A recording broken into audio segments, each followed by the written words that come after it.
BRS Congress పార్టీల సంతుష్టి రాజకీయాలపై రాజీలేని పోరాటం చేస్తామని బీజేపీ రాష్ట్ర అధికార ప్రతినిధి తోళ్ల వీరేందర్ గౌడ్ అన్నారు. రైతు భరోసా ప్రజలను మభ్యపెట్టే విధంగా ఉందన్నారు. దర్యాప్తుల విషయంలో రెండు పార్టీలు కుమ్మక్కై రాజకీయాలు చేస్తున్నాయంటున్న వీరేందర్ గౌడ్తో మా bureau chief reporter Srinivas face to face.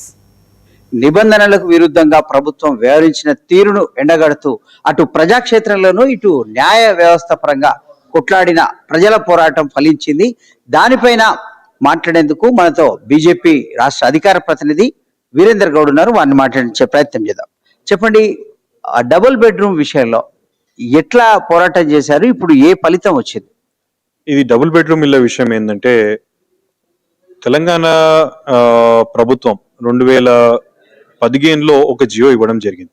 ఆ జియో ప్రకారంగా మనం చూసినట్లయితే డబుల్ బెడ్రూమ్ ఇల్లు 50% ఎస్సీలకు, ఎస్టీలకు, 7% మైనారిటీలకు, మిగిలింది ఇతర వర్గాల వాళ్ళకి ఇవ్వచ్చు అని చెప్పి అప్పుడున్నటువంటి ప్రభుత్వం జియోని ఒకటి ఇష్యూ చేసింది. దాంట్లో ఇంకొక కీలకమైనటువంటి ఏంటంటే, అక్కడ ఉన్నటువంటి స్థానికులకు కూడా ఇవ్వాలి అనేది ఒక జియోలోనే ఉంది. అయితే 2023లో ఏదైతే డబుల్ బెడ్రూమ్ ఇల్లు అలాట్మెంట్ చేసిండ్రో ఆ డబుల్ బెడ్రూమ్ ఇల్లు ముఖ్యంగా మంకాల్ 1, మంకాల్ 2 అంటే తుగ్గూడ మున్సిపాలిటీలో చేసినట్టు అలాట్మెంట్స్ లో దగ్గర 2700 డబుల్ బెడ్రూమ్ ఇల్లులు ఉంటే దాంట్లోకి వెళ్ళి 2400 పైచిల్కి ఇల్లులు కేవలం ఒకే ఒక్క ముస్లిం మైనారిటీలకు సంబంధించినటువంటి వాళ్లకు 2400 ఇల్లు అలాట్మెంట్ చేయడం జరిగింది. ఇది చేసిన వెంటనే అక్కడ ఉన్నటువంటి ప్రజలందరూ కూడా రోడ్ ఎక్కడం జరిగింది. ముఖ్యంగా భారతీయ జనతా పార్టీ దీంట్లో ముందుండి ఎంతో పెద్ద ఎత్తున పోరాటం కూడా చేయడం జరిగింది. ఈ పోరాటము ఎందుకు కొరకు అంటే, ఇది రెండు విషయాలపైన పోరాటాలు. కేవలం ఇది ఏదో ముస్లింలకు ఇస్తారని చెప్పి మేము పోరాటం చేసింది కాదు. ఇది ఎందుకు పోరాటం చేయడం జరిగిందంటే, మీరు స్థానికంగా ఎంతో మంది పేదలు ఉన్నారు, ఎంతో పేదరికంలో ఉన్నటువంటి వాళ్ళు ఉన్నారు. వాళ్ళకు మీరు మొదలు అక్కడ మంకాల్లో ఉన్నటువంటి భూమిని తీసుకొని మీరు డబుల్ బెడ్రూమ్ ఇల్లులు కట్టి, స్థానికంగా ఉన్నటువంటి వాళ్ళకు మీరు డబుల్ బెడ్రూమ్ ఇవ్వకుండా మీరు ఇతర ప్రాంతాలకు సంబంధించిన వాళ్ళకి ఎట్లిస్తారు అనేది నెంబర్ 1. ఆ విషయం పైన పోరాటం చేయడం జరిగింది. ఈ అంశంలో అప్పుడున్న ఎంఐఎం పార్టీ నేతలను సంతృష్టి పరచడానికే అప్పటి బీఆర్ఎస్ ప్రభుత్వం చర్య తీసుకుందని ఏమన్నా మీరు కోర్టుకు కానీ ప్రజాక్షేత్రంలో కానీ నిలదీశారా? 100% ఇది పూర్తిగా కేవలం ఎంఐఎం పార్టీకి కోసమే తీసుకున్నటువంటి నిర్ణయం. దగ్గర 2400 కుటుంబాలను మీరు అక్కడి నుంచి తీసుకొచ్చి ఒక మొత్తం కలిపితే తుగ్గూడ మున్సిపాలిటీలో ఉండేది 20,000 మంది కూడా లేరు ఓటర్లుగా చూసుకుంటే. మీరు 20,000 మందిని మీరు బయటికి వెళ్ళి ముస్లింలను తీసుకొచ్చి తుగ్గూడ మున్సిపాలిటీలో పెడితే 50% పైగా మీరు ఇక్కడ ముస్లింలను చేస్తా అంటే దాని వెనకాల ఎవరు అస్తం ఉంటుంది అంటే, రేపు పొద్దున ఆ నియోజకవర్గం ఒక్కొక్క నియోజకవర్గం అటు రాజేంద్ర నగర్, మహేశ్వరం, ఇబ్రాహీంపట్నం ఇవన్నిటినీ కూడా ఎంఐఎం పార్టీకి అప్పచెప్పాలని చెప్పి అప్పుడు ఉన్నటువంటి టీఆర్ఎస్ పార్టీ అనుకున్నారు. ఇప్పుడు ఉన్నటువంటి కాంగ్రెస్ పార్టీ కూడా అదే ఆలోచనతో ఉన్నారు.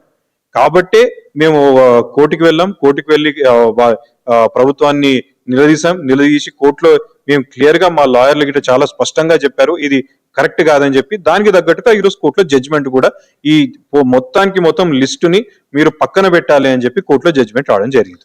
గతంలో ఎంతో కాలంగా సంతుష్టి రాజకీయాలు జరుగుతున్నాయి.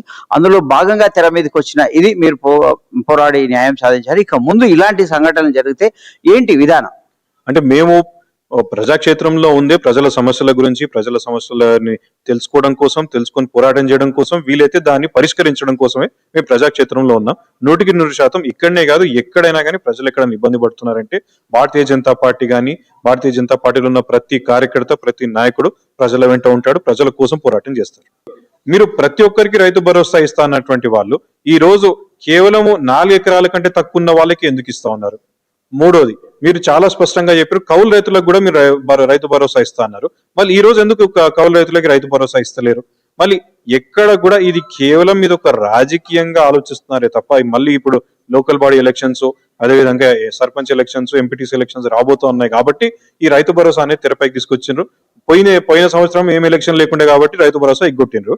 ఈ సంవత్సరం ఎలక్షన్ ఉంది కాబట్టి రైతు భరోసా ఇస్తా అంటున్నారు. స్థానిక సంస్థల ఎన్నికలు కూడా జాప్యం చేస్తా వస్తుంది ప్రభుత్వం, దీన్ని ఎట్లా చేస్తారు? అంటే భయపడుతున్నారు. 100% ఇప్పుడు ఉన్నటువంటి ప్రభుత్వం భయపడుతూ ఉన్నారు. ఈ స్థానిక సమస్యల్లో మనం నిలబడ్డామంటే పూర్తి స్థాయిలో ప్రజల్లో మన పైన ఉన్నటువంటి వ్యతిరేకత బయటపడుతుంది అని చెప్పి ఈ కాంగ్రెస్ ప్రభుత్వానికి చాలా స్పష్టంగా తెలుస్తుంది, అర్థమైపోయింది. కాబట్టి స్థానిక సంస్థల ఈ ఎన్నికలను ఎంతైతే డిలే చేసుకుంటూ వస్తా ఉన్నారు. ఇప్పుడు ఏదో రకంగా మనం మభ్య పెట్టాలనే ఒక ఆలోచనతో రైతు భరోసాని ముందుకు తీసుకొచ్చారు.